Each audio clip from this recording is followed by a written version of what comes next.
And the activities of the militaries is affecting us. It's affecting our children.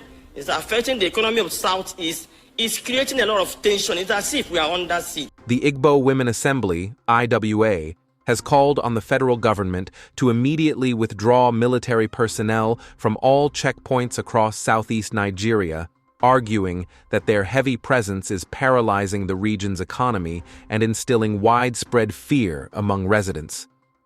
In a press briefing in Umuahia, Abia State capital, IWA national president, Lolo Nneka Chimezie, described the military checkpoints as creating a siege-like atmosphere.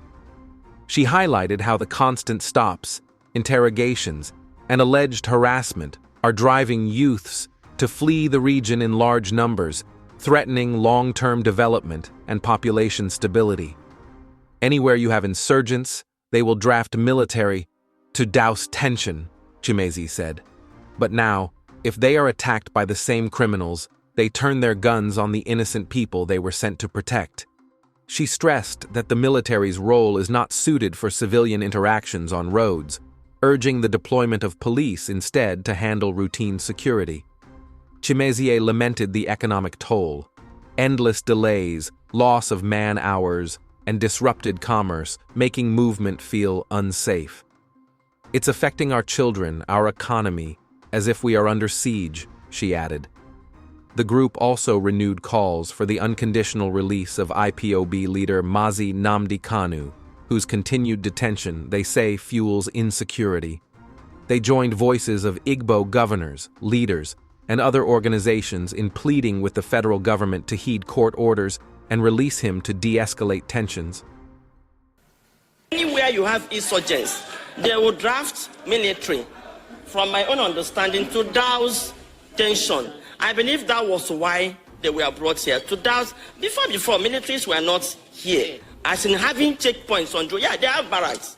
Now, the challenge we are having is, if they are being attacked by the same criminals they were asked to come and fight, they will turn their gun on the people they were asked to come and protect, innocent people. And the activities of the militaries is affecting us. It's affecting our children. It's affecting the economy of Southeast. It's creating a lot of tension. It's as if we are under siege. That's why we are telling them to withdraw them from the road, not to move them out from the Southeast, to withdraw them from the road and bring police that are supposed to be on, that are supposed to interact with civilians. The militaries are not meant to interact with civilians. This is putting fear in the lives of our youths, because these youths are being arrested, and this is making them live in drones. They are living Southeast. Yes. Now, if they continue to live like this, what happens to our economy? The group also decried the continued detention of Nnamdi Kanu, which is contributing to the security situation in the Southeast region. We pleaded with the federal government to listen to the pleas of Igbo leaders for the release of Nnamdi Kanu.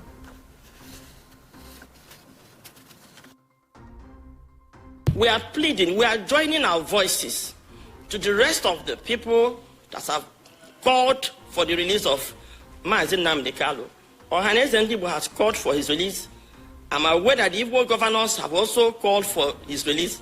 The elders and so many other well-meaning organizations in this country has called for his release. We're also joining our voice to call the federal government to release Nnamdi Kanu. Since a competent court of jurisdiction has released him, we are calling on the federal government of Nigeria to release Mazi Nnamdi Kanu.